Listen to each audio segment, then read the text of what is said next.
नहीं ऐसो जन्म बारंबार।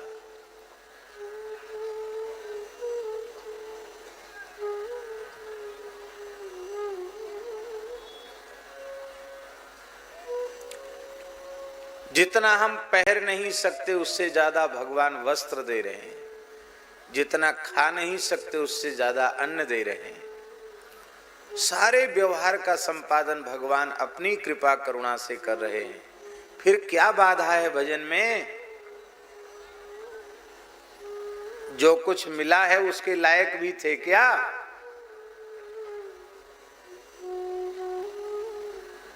फिर क्या बाधा है भजन में? हम हर हाल में संतुष्ट नहीं है, यही बाधा है। असंतोष ही सबसे बड़ी बाधा है। चाहे जितना खाए चले जा रहे हैं, खाने से असंतोष, पहनने से असंतोष, कमाने से असंतोष, धन से असंतोष, संतोष है ही नहीं।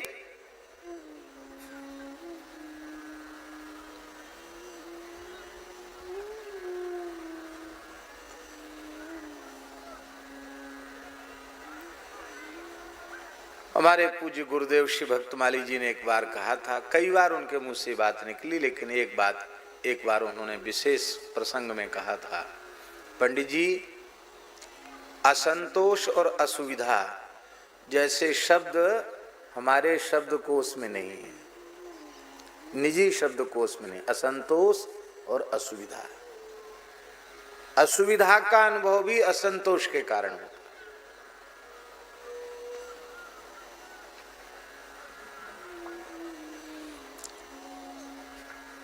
आप सोचो कैसी स्थिति थी उनकी। भारतवर्ष के मूर्धन्य महापुरुषों में उनका स्थान था। भारतवर्ष के, पूरे विश्व में श्री भक्तमाल ग्रंथ गया है और भक्तमाल के टीकाकार, व्याख्याकार, टिप्पणीकार के रूप में परम पूज्य अनंत श्री संपन्न श्री गणेश दास जी भक्तमाली जी का नाम कौन नहीं जानता। बहुत से लोग तो आश्चर्य करते थे कि ये वही महापुरुष हैं जिन्होंने इतना बड़ा उपकार समाज का किया है।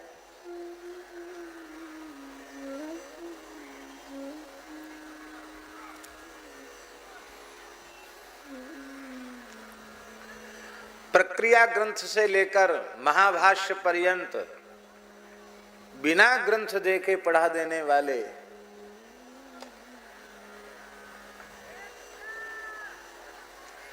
विनम्रता की, साधुता की, सरलता की साक्षात प्रतिमूर्ति, उनके स्वरूप को देख के कोई अनुभव ही नहीं कर सकता था कि ये इतने बड़े महात्मा हैं।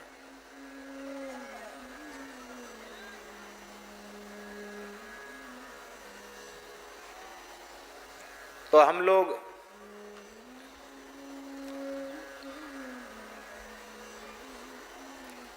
पहले रोडवेज वाली बस में बैठे वृंदावन से महाराज जी के साथ,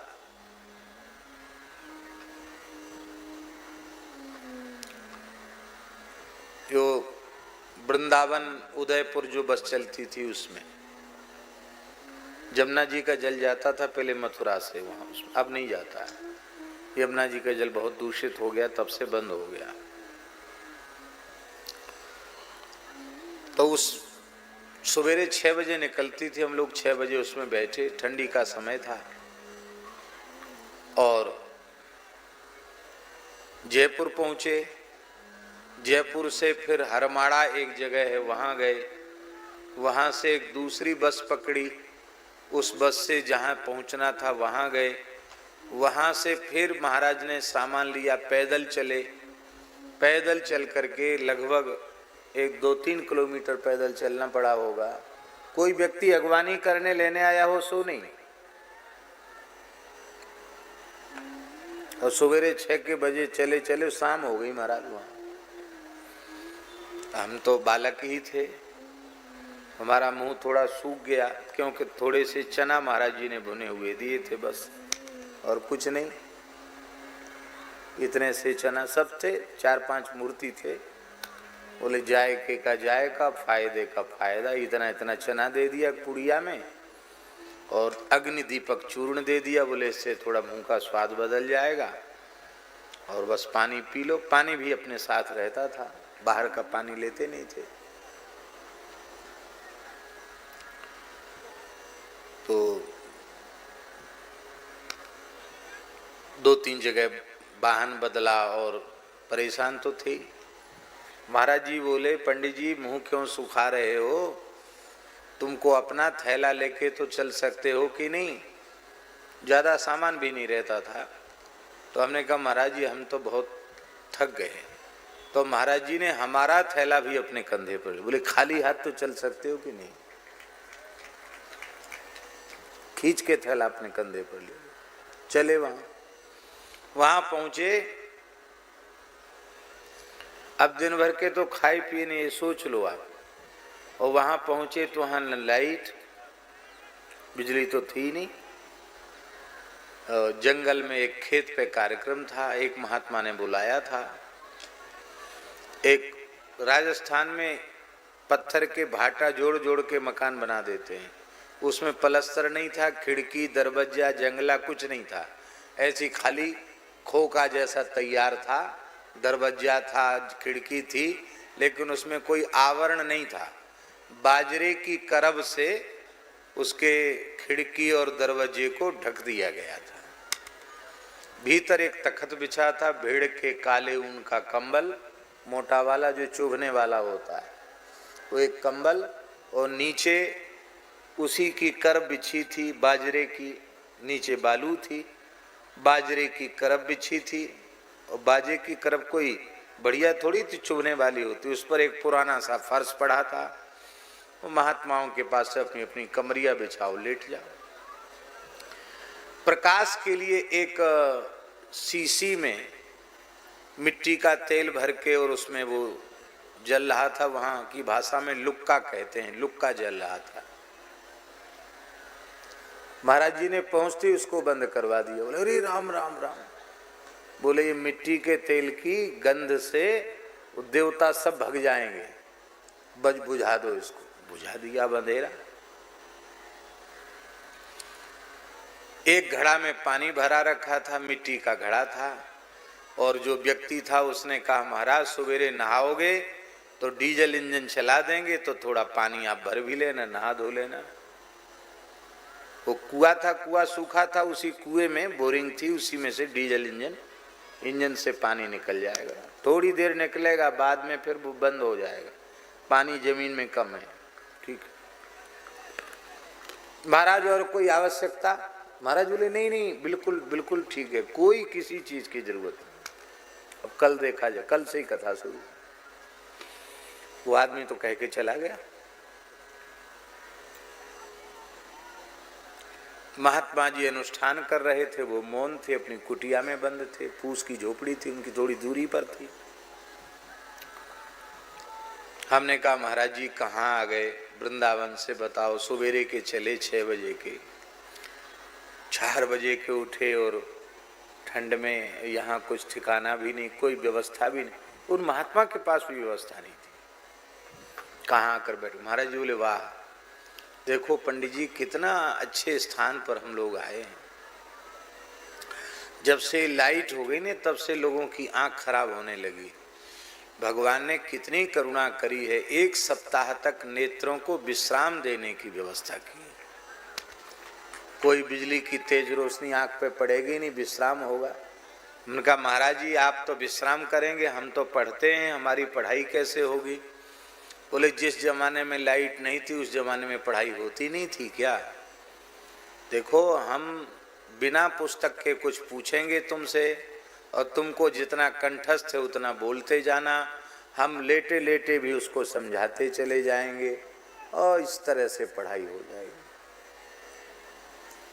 और बोले देखो कितनी अच्छी जगह है, सब रोगों की यही दवा, मिट्टी पानी और हवा। तो यहाँ बढ़िया राजस्थान की मिट्टी है, सुंदर ताजा पानी है और क्या छन छन के हवा आ रही है। वाह मौज आ गई, इससे सुंदर कोई स्थान हो ही नहीं सकता। हमने कहा महाराज जी कोई भोजन के लिए भी पूछने नहीं आया। तो कहते बहुत अच्छा हुआ, उपवास हो गया, उपवास से थोड़े पेट को विश्राम मिल जाता है, कल से फिर कथा है, कोई बात नहीं, बहुत अच्छा हुआ। तो दास असंतुष्ट जैसा अनुभव कर रहा था, तो फिर ये समझाने के बाद महाराज जी ने कहा पंडित जी असंतोष और असुविधा ये दो शब्द हमारे शब्दकोश में नहीं। ऐसी जीवन की एक दो घटनाएं, कितनी घटनाएं।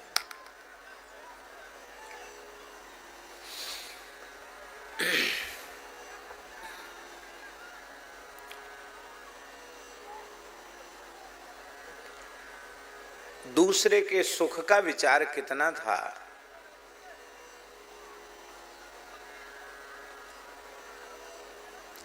महाराज गुजरात की यात्रा पर थे,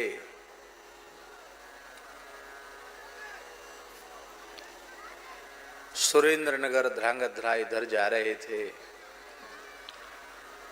अहमदाबाद में रेल ट्रेन रुकी और महाराज रास्ते में कुछ लेते नहीं थे, पर शुगर हो गया था, इसलिए कुछ औषधि लेने के लिए कुछ लेना आवश्यक था। तो एक पंडित जी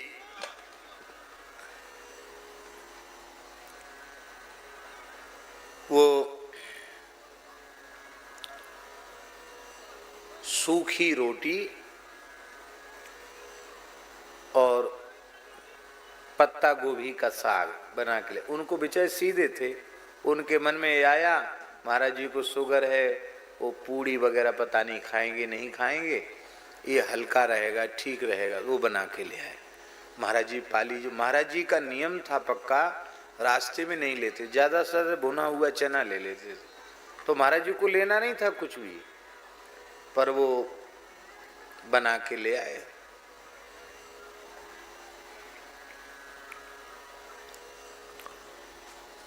और लोगों के लिए पकौड़ी फकौड़ी कुछ ले आए, बटाका बड़ा कहते, क्या कहते गुजराती, उसे बना के ले आए, महाराज जी के लिए लेके आए।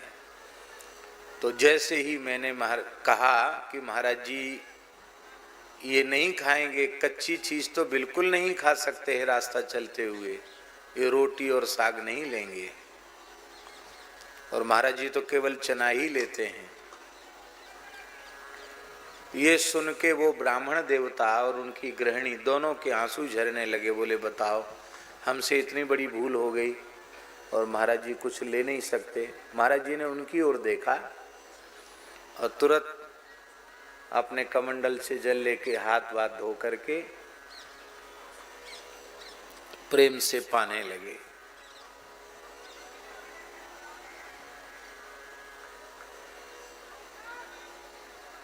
और बोले आप दोनों संतुष्ट रहें। इसके बाद ध्रांगध्रा पहुंचे रात में, वहां स्नान करके महाराज जी ने यज्ञोपवीत परिवर्तन किया। मने शास्त्र मर्यादा का भी कितना ध्यान। वहां जाकर महाराज जी ने जनेऊ बदला और बोले हम लोगों से बोले, हमसे बोले कि तुम नहीं खाना पंडित जी, तुम्हारा धर्म बिगड़ जाएगा, पर इस समय हमारा धर्म है इन्हें संतुष्ट करना। और वहां जाने के बाद महाराज जी ने यज्ञोपवीत बदला और रात्रि में कुछ भी ग्रहण नहीं किया। बोले कम से कम एक समय का उपवास करेंगे, दूसरे दिन प्रसाद पाया।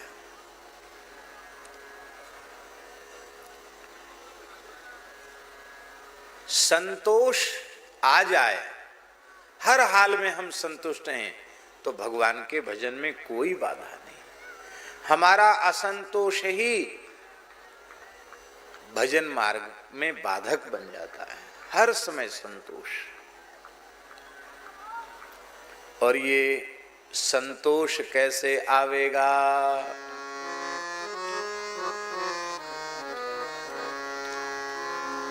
कामनाओं का नाश होगा तो संतोष आएगा, संतोष होगा तो कामना रहेगी नहीं। इसलिए गोस्वामी जी ने कहा बिनु संतोष न काम न साही बिनु संतोष, न काम न साही काम अछत सुख सपने नाही, काम अछत सुख सपने नाही। राम भजन बिन मिटहि की कामा, राम भजन बिनु मिटहि की कामा।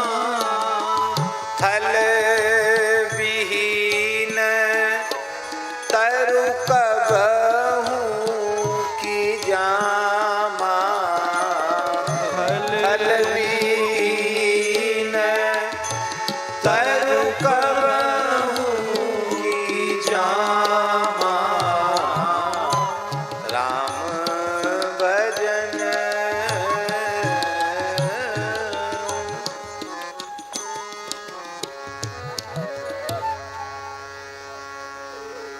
संतुष्ट रहने की कला आ जाए, और ये कला एक ही प्रकार से आवेगी। हमें जो कुछ प्राप्त हो रहा है इसको हम अपनी योग्यता से अधिक प्राप्त हो रहा है ऐसा समझें। बस होता क्या है, हम अपने को अधिक लायक समझ, नहीं हम तो इससे ज्यादा के लायक थे, बस वही संतोष है। हमें जो कुछ मिला है हम उसके भी योग्य नहीं हैं, हमारी योग्यता से अधिक भगवान हमें दे रहे हैं, ये बात मन में आ जाए। हम झोपड़ी में रह रहे हैं, हमको लगे कि भगवान कितने दयामय हैं। कितने लोग ऐसे हैं खुले आकाश के नीचे बेचारे पड़े हैं, भगवान कितने करुणामय हैं, हमको उन्होंने झोपड़ी में रखा है। मान लो हम खुले आकाश के नीचे पड़े हैं, भगवान कितने दयालु हैं। लोगों का घर, लोगों की छत कितनी भी लंबी चौड़ी होगी तो भी सीमित है, भगवान ने कितनी विशाल छत की छाया में हमको रखा है। अनंत आकाश हमारे ऊपर छाया हुआ, धन्य है, वाह है? देखो किसी का तो होगा बीघा 2 बीघा में मकान होगा, और सवै भूमि गोपाल की या में अटक कहाँ, सारी धरती गोपाल जी की, वाह क्या बढ़िया आसन है, लुढ़कते लुढ़कते चाहे जहां तक चले जाओ। महाराज जी कभी विनोद में कहते थे जहां तक जहां में जगह पाइए घुसकते घुसकते चले जाइए।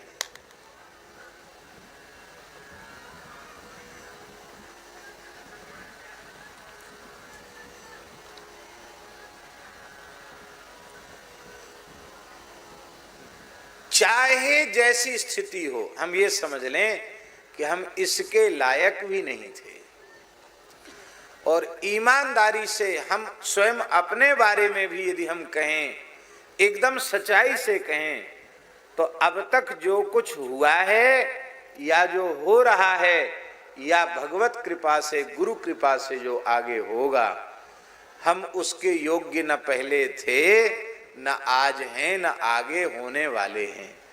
जो कुछ हुआ है हरि गुरु संतों की कृपा से हुआ है, जो कुछ हो रहा है हरि गुरु संतों की कृपा से हो रहा है, और जो कुछ होगा इनकी कृपा से ही होगा।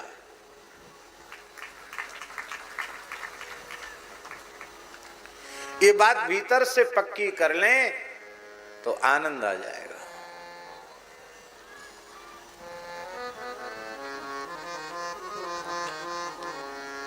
सुदामा जी परम संतोषी ब्राह्मण, परम संतोषी ब्राह्मण। सुदामा जी दरिद्र नहीं है। दूसरी एक बात और प्रसिद्ध है सुदामा जी के बारे में कि सुदामा जी भीख मांगने जाते थे और लोग सिनेमा टीवी क्या बनाते हैं ना, सीरियल बनाते हैं ना, सीरियल उसमें भी लोग दिखा देते हैं कि सुदामा जी जाते थे, लोग उनको देख के दरवाजा बंद कर लेते थे और रोक के आते थे घर में, बच्चे भूख से बिलबिला रहे हैं, अरे राम राम, क्या सुदामा जी का क्या तमाशा बना दिया, हे भगवान, अरे राम राम। और सुदामा जी भी अपनी पत्नी को समझा रहे हैं, अरे देवी काय को तू रो रही है, औरन को धन चाहिए बाबरी, ब्राह्मण को धन केवल भिक्षा। क्या कह रहे हैं? ब्राह्मण को धन केवल, अरे भाई भिक्षुक का धन भिक्षा होती है, ब्राह्मण का धन भिक्षा नहीं है। ब्राह्मण तपोधन होता है, संतोष उसका धन होता है, शांति उसकी संपत्ति होती है, भगवान नाम भगवत भजन यह उसकी अमूल्य निधि होती है, संपत्ति होती है, उसका संतोष ही महान धन होता है। आहा, उसका धन भिक्षा नहीं है। भागवत के अनुसार सुदामा जी भिक्षा मांगते थे, ये भी प्रमाणित नहीं होता।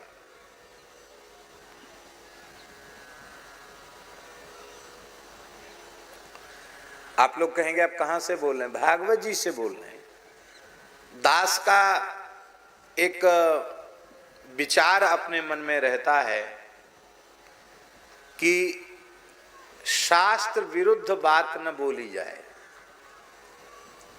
हम जो कुछ कहें शास्त्र से, संतों से, गुरुजनों से वह प्रमाणित हो बात, वही हम बोलें।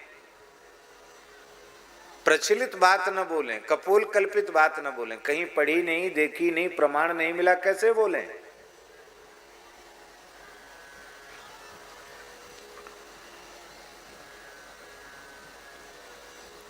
सुदामा जी भिक्षा नहीं मांगते थे। सुदामा जी के संबंध में सुखदेव जी कह रहे हैं, यदृच्छयोपपन्नेन वर्तमानो गृहाश्रमी। क्या बोल रहे हैं? फिर से सुनिए, संस्कृतज्ञ लोग भी बैठे होंगे।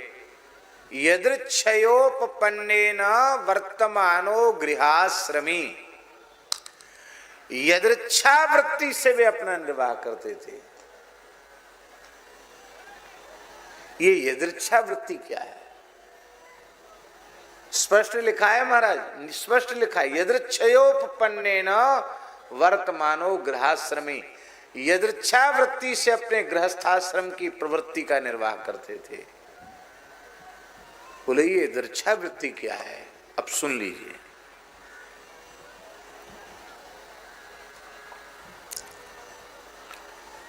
ब्राह्मण के लिए कई वृत्तियां शास्त्रों में दी गई हैं।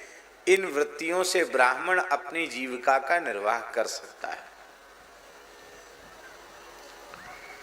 उसमें पहली वृत्ति है शिल वृत्ति और दूसरी वृत्ति है उंच वृत्ति।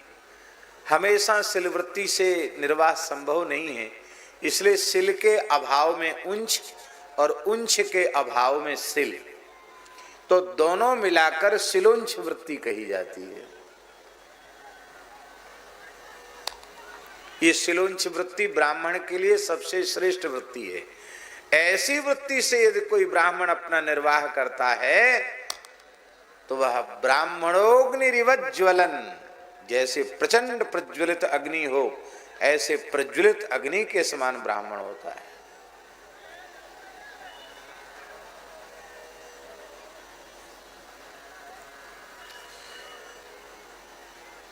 किसान का खेत कट गया, फसल कट गई और फसल पहुंच गई किसान के घर, खेत खाली हो गया। अब खेत में घूम घूम कर अन्न के कण जो पड़े हुए हैं, धान के या गेहूं के या जो भी कण अन्न के पड़े हुए हैं, उन अन्न के कणों को बीन करके इकट्ठा कर लेना, उसी से अपना निर्वाह करना, ये है शिल वृत्ति। उसमें भी ये नहीं है कि पूरे परिवार सहित संध्या बंदन छोड़ के, भजन पाठ पूजा छोड़ के बोरी लेके दिन भर खेतों में ही घूमो के सिला बटोरने के लिए, ऐसा नहीं है। उसमें भी निश्चित है कुंभी धान्य, एक घड़े से अधिक अन्न का संग्रह घर में नहीं होना चाहिए, एक घड़ा बस कुंभी धान्य।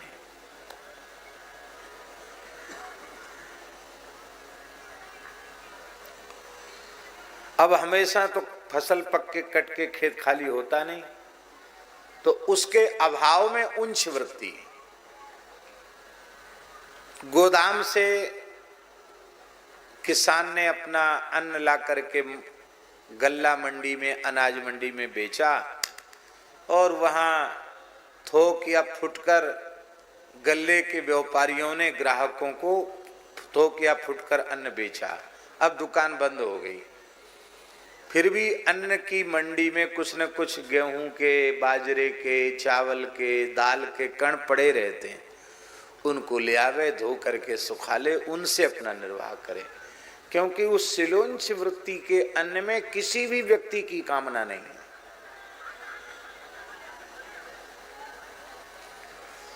और इस वर्तमान युग में इस वृत्ति का ब्राह्मण खोजना अति दुर्लभ है। कहीं कोई बीज रूप में सुरक्षित हो तो इस दास को पता नहीं है। और अब तो ऐसा कलयुग आ गया महाराज कि बेचारा ब्राह्मण कहां से इस वृत्ति से निर्वाह करे। ये सर्वोच्च वृत्ति है जिसमें तपस्या का विनाश नहीं है, तपस्या की निरंतर वृद्धि है। दूसरे नंबर की वृत्ति है।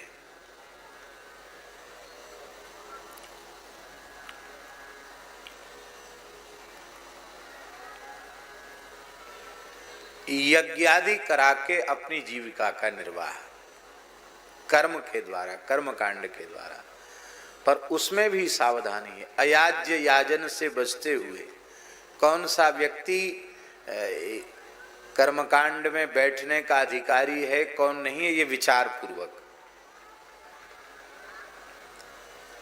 शास्त्र मर्यादा का पालन करते हुए, अयाज्य याजन से बचते हुए, दुष्प्रतिग्रह से बचते हुए और पूरी ईमानदारी से कर्म का अनुष्ठान करते हुए जो कुछ मिल जाए उसमें अपना निर्वाह करें। ये दूसरे नंबर की वृत्ति है। तीसरे नंबर की वृत्ति है वार्ता, पुराण वाचन करके वह अपनी आजीविका चलावे। उसमें भी ठेकेदारी नहीं, पुराण के साथ अन्याय नहीं, शास्त्र मर्यादा से पुराण का वाचन करे और उसमें जो कुछ भगवत संकल्प से आ जाए उसमें अपना निर्वाह करे, दान पूर्वक निर्वाह करे।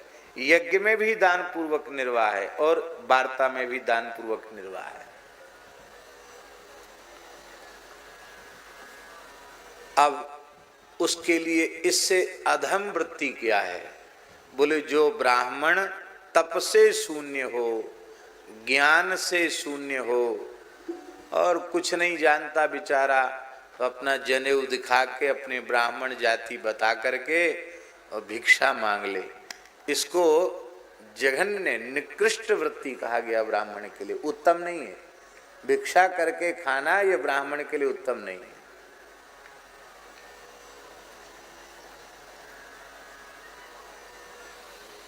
एक बात सेठ जी की याद आ गई, बहुत अच्छी लगी। सेठ श्री जयदयाल गोयनका जी, किसी ने कहा कि हम तो सब छोड़ के, अब सेठ जी का सत्संग सुन के कहा हम तो सब छोड़ के काशी रहेंगे। क्यों? बोले काशी में मरने से मुक्ति हो जाती।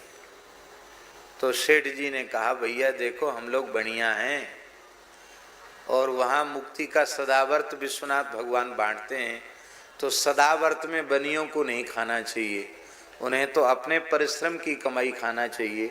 इसलिए स्वयं भजन करो और स्वयं संसार से मुक्त होने का मार्ग चुनो।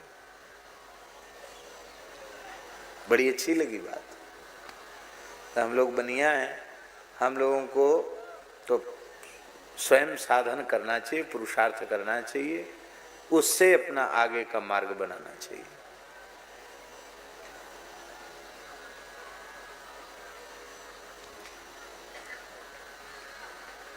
इन चारों वृत्तियों से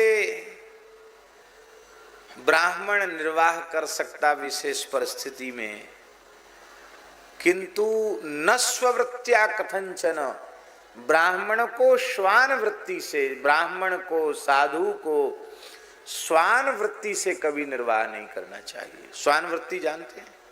नहीं जानते।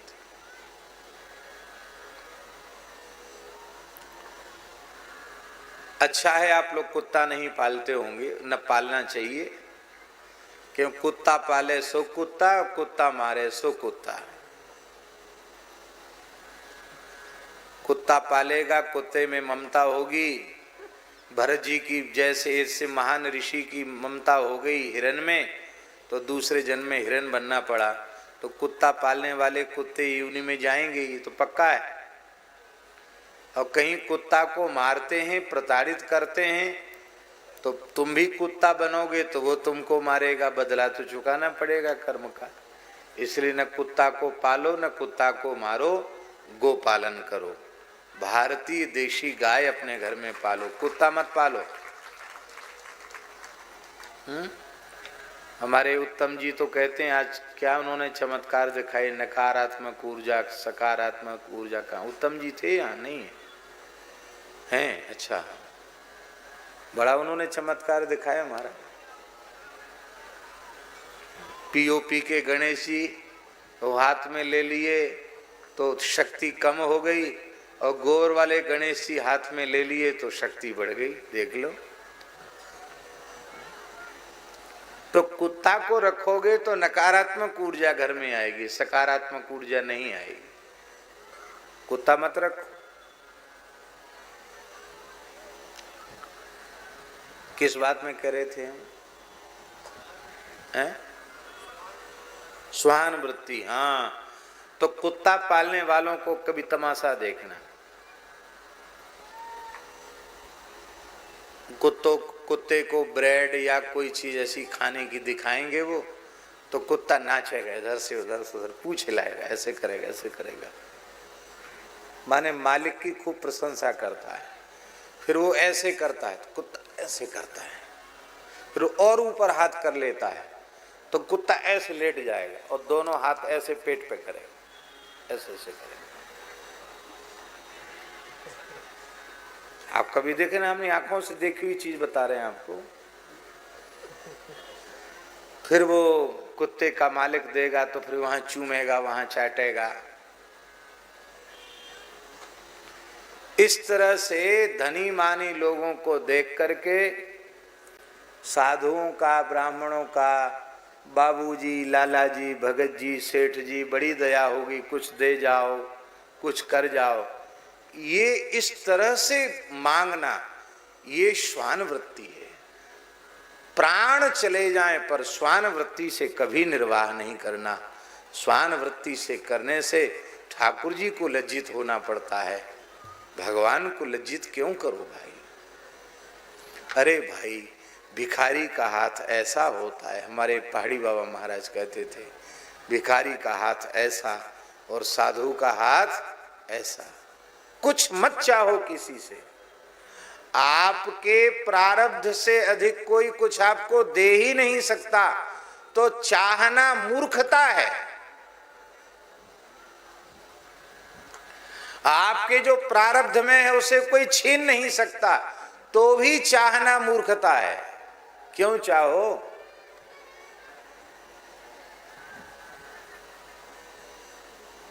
बिना चाहे दुख मिलता है कि नहीं? बिना चाहे सुख भी मिलेगा। प्रहलाद जी बोलते हैं, सुखम ऐन्द्रिकम दैत्या देह योगिने देहिनाम सर्वत्र लभ्यते दैवात् यथा दुखम अयत्नता। बिना प्रयास के जैसे दुख मिलता है, ऐसे बिना प्रयास के सुख मिलेगा। चाहो मत।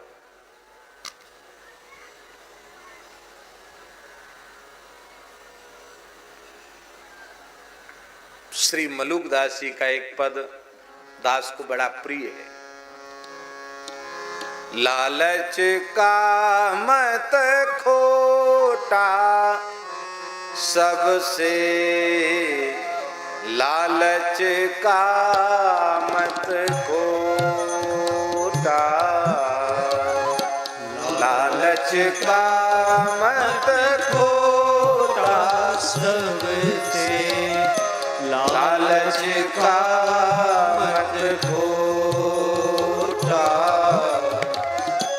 लालच का मत खोटा सबसे, लालच का मत खोटा,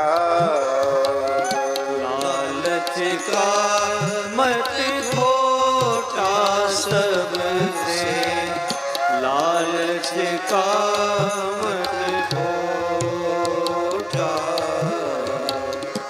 लालच ते व्यापारी सिद्धि, लालच ते व्यापारी सिद्धि, दिन दिन आवे टोटा सबसे, दिन दिन आवे टोटा सबसे, लालच का मत खोटा, लालच का मत खोटा,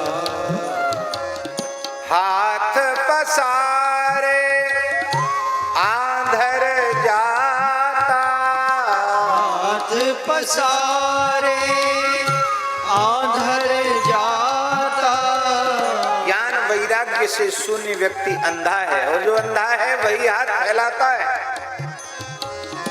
हाथ पसारे आंधर जाता, हाथ पसारे आंधर जाता, पानी पर ना भाई, पानी पर ना भाई, मांगे ते मगुमी चुभली, मांगे ते मग मीच भली, मांगे ते मगुमी चुभली, मांगे ते मगुमी चुभली, अस जीने कौन बढ़ाई, अस जीने कौन बढ़ाई, लालच का मत खोटा सबसे, लालच का मत खोटा, लालच का मत खोटा सबसे, लालच का मत खोटा,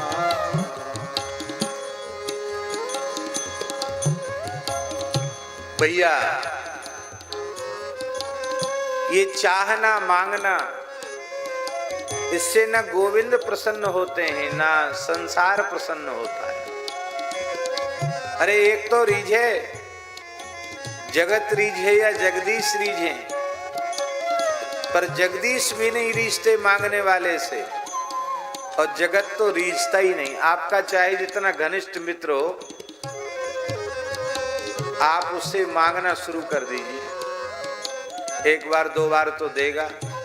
जब आप ज्यादा ही पीछे लग जाएंगे ना उसके, तो हो सकता तुमको देख के अपना रास्ता बदल दे, कहीं फिर आ गया, फिर सामने कहेगा ये चीज दे दो हमको। मांगे ते जग ना कसी कोड़े, मांगे ते जग ना किसी कोड़े, गोविंद भला न माने, गोविंद भला न माने, संसार नाक से कोड़ता है, गोविंद भी भला नहीं मानते। मेरा है? अच्छा एक बात बताओ, कोई चक्रवर्ती सम्राट का राजकुमार हो और कटोरा लेके मांगने बैठ जाए तो राजा को कितनी पीड़ा होगी। एक ही लड़का हो, युवराज हो, चक्रवर्ती सम्राट का बेटा हो, कटोरा लेकर मांगे तो कितनी पीड़ा की बात होगी उसके लिए। ऐसे ही प्रत्येक जीव अनंत कोटि ब्रह्मांड नायक सर्वेश्वर परात्पर परब्रह्म परमात्मा का एकमात्र राजकुमार के जैसा है। मांगना किसके लिए?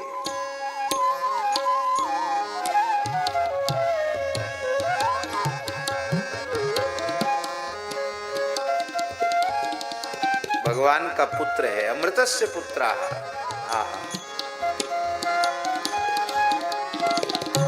मांगे ते जगन्नाथ सिकोड़े, मांगे ते जगन्नाथ सिकोड़े, गोविंद भला न माने,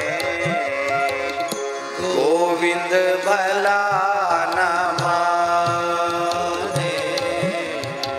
अन मांगे राम गले लगावे, अन मांगे राम गले लगावे, गिरला जन कोई जाने, सबसे लालच का मत घोटा।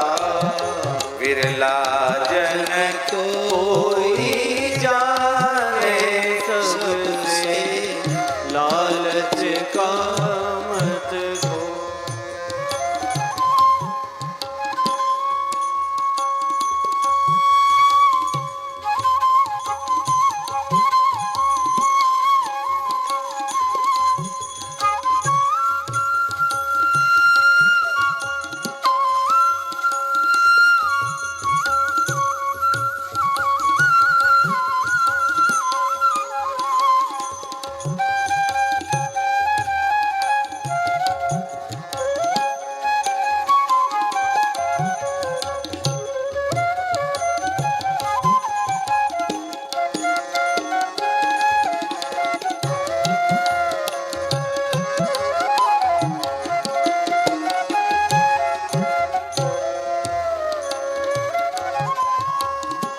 जब लग जीव का लोभ न छूटे, जब लगी जीव का लोभ न छूटे, तब लगी तजे न माया,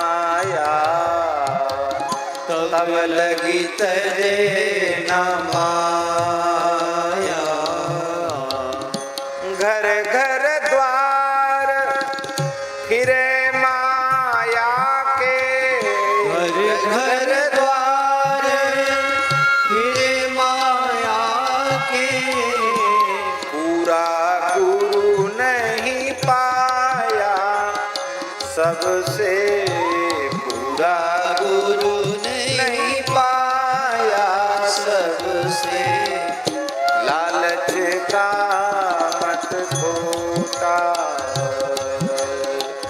लालच का मत खोटा, सबसे लालच का मत खोटा।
हरि रंग राते यह मैं कहा जे हरि रंग राचे। भगवान के प्रेम रंग में जो रंगे हुए हैं उनसे मैंने कहा।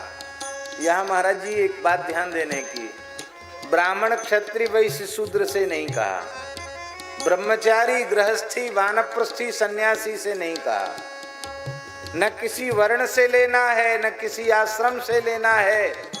ईमानदारी से वे किसी भी वर्ण के हों किसी भी आश्रम में हों, यदि भगवान के प्रेम रंग में रंगे हुए हैं अथवा भगवत प्रेम के रंग में रंगना चाहते हैं, उनसे मैंने ये उपदेश किया है। इस खोटे मत को त्याग दो, अचाह हो जाओ, कुछ मत चाहो।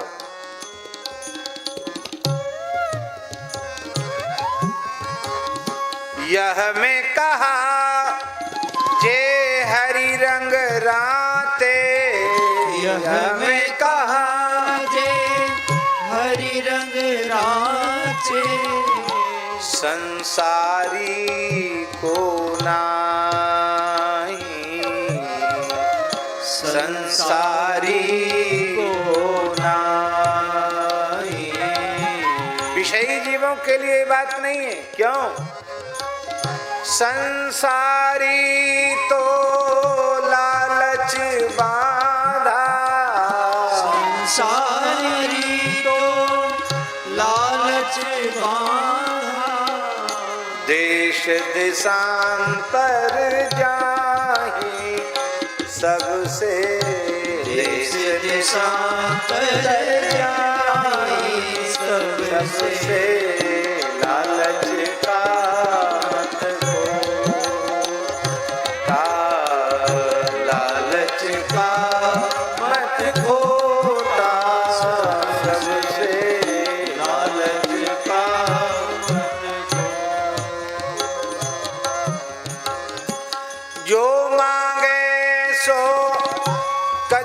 न पावे, जो मांगे सो कछु न पावे। बिन मांगे हरि देता, बिन मांगे हरि देता। कहे मलूक निष्काम भजे,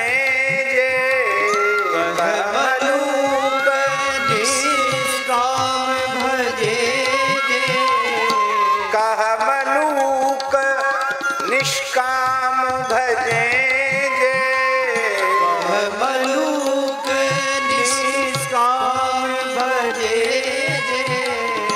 तिन आपुन करी लेता, तिन आपुन करी लेता। लालच का मत खोटा,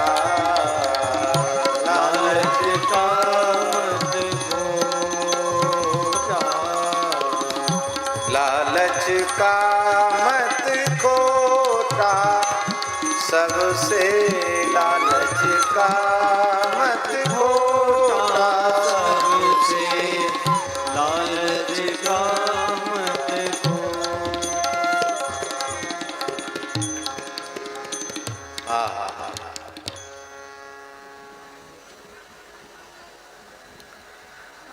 धन्य है। ऐसे सुदामा जी को ऐसा प्रस्तुत करना कि वो लालची थे, भीख मांगते थे, और उन्होंने अपनी पत्नी को समझाया कि ब्राह्मण का धन तो केवल भिक्षा है।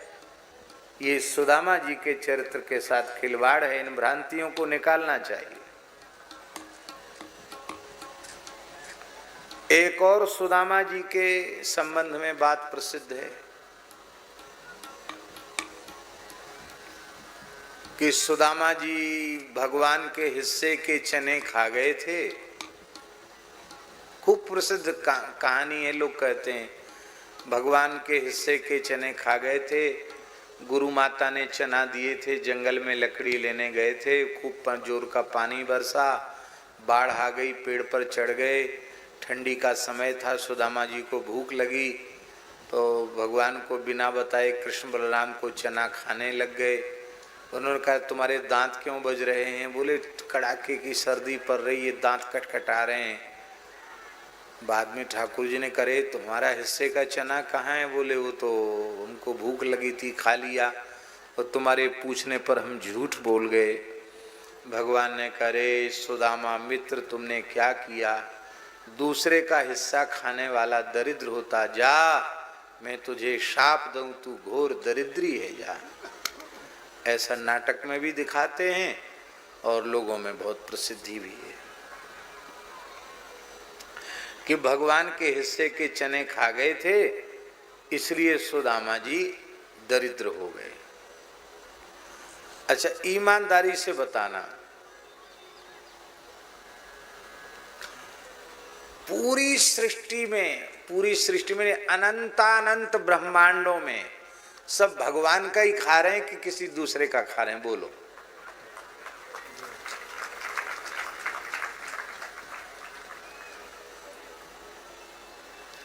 किसी के बाप में हिम्मत हो तो एक अन्न का कण बना के तो दिखावे।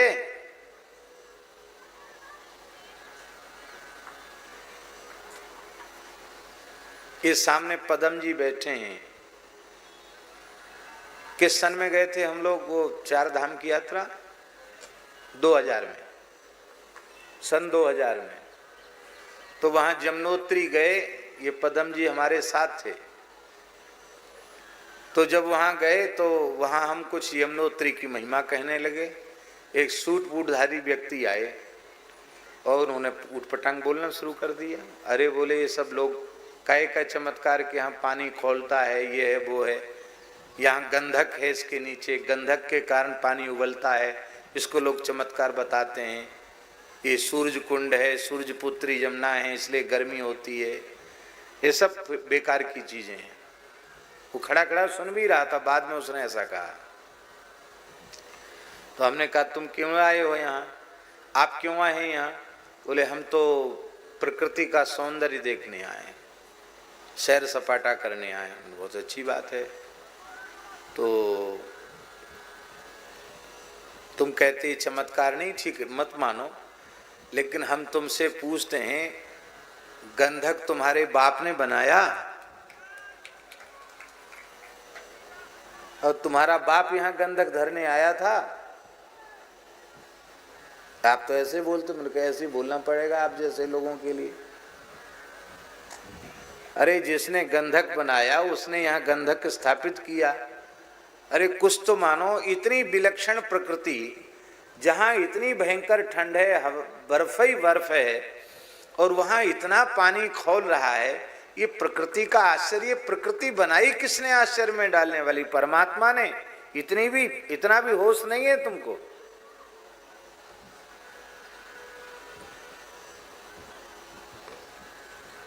भैया सब कुछ उन्हीं ने बनाया। धरती, आकाश, मेघ, सूर्य, चंद्र, वायु, जल, अन्न, फल, फूल किसने बनाए? भैया सब उनने बनाए। उनके दी हुई धरती पर रह रहे हैं, उनका दिया पहन रहे हैं, उनका दिया खा रहे हैं। हाँ, हम किसी मनुष्य का दिया नहीं पहन रहे हैं, भगवान का दिया हुआ। आप सब भी, केवल हम अकेले नहीं, आप सब भी।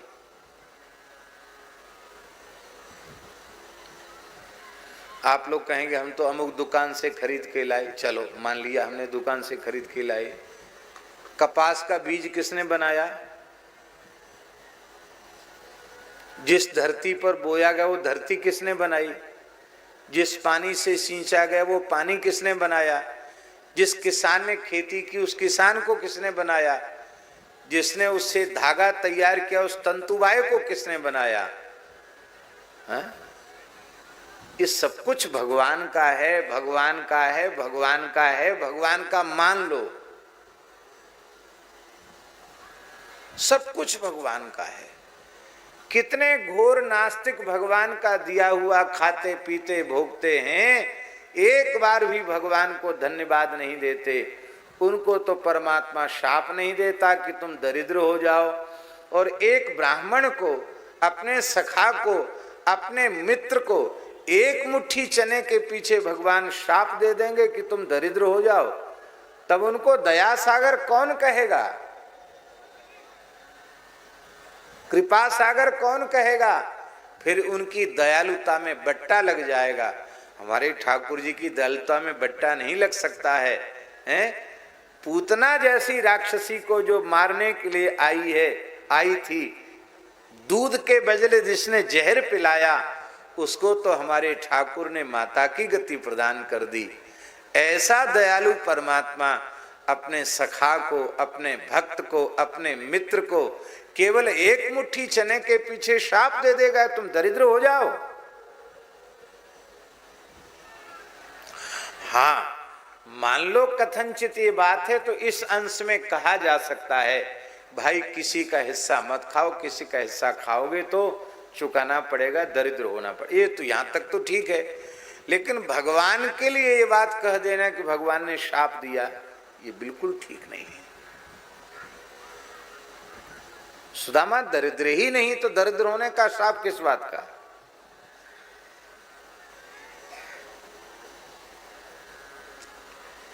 सुदामा जी का चरित्र बड़ा अद्भुत चरित्र है। ऐसा अद्भुत चरित्र है सुदामा जी का कि इस चरित्र की भूमिका जब बनी तो सुखदेव जी समाधि में चले गए, भाव समाधि में डूब गए सुखदेव जी।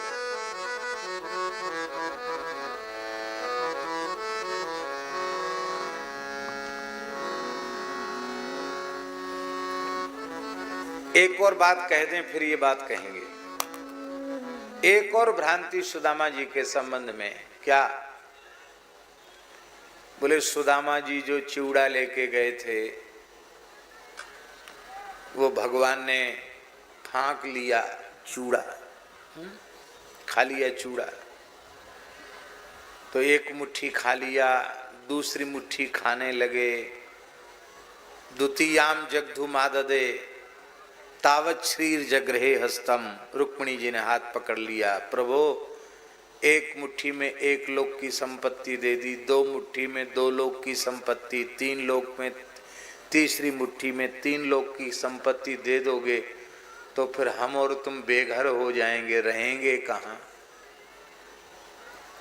एक को ही सब कुछ दे दोगे तो ये तो द्वारकाधीश बन जाएगा और हम लोग सुदामा बन जाएंगे। ये ठीक नहीं है, ये विचार अच्छा नहीं है। हमारे ठाकुर सर्वसमर्थ हैं, वे चाहें तो सुदामा जी के लिए अलग से ब्रह्मांड की सृष्टि कर सकते हैं। उनके पास कमी किस चीज की है? विष्णु पुराण का श्लोक, ऐश्वर्यस्य समग्रस्य धर्मस्य यशस्त्रियः ज्ञान वैराग्ययोश्चैव शरणां भग इतीरण। 6 प्रकार का ऐश्वर्य जिनमें नित्य निर्वधिक रूप से विराजमान रहता है, ये 6 प्रकार का ऐश्वर्य जिनका कभी कम होता ही नहीं है, ऐसे भगवान को कहा गया, ऐसे षडैश्वर्य संपन्न को भगवान कहा गया।